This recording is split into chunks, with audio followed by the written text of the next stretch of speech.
Today we talk about how can you disable this sign or know how you can do that on your Webull app. So you just follow these ways, then it's going to work with you.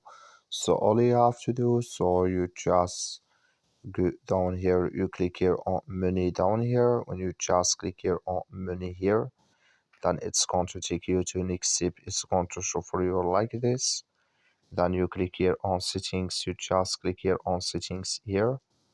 So then it's going to take you to next step here. It's going to show for you like this. Then you click here on chat settings, just click on it.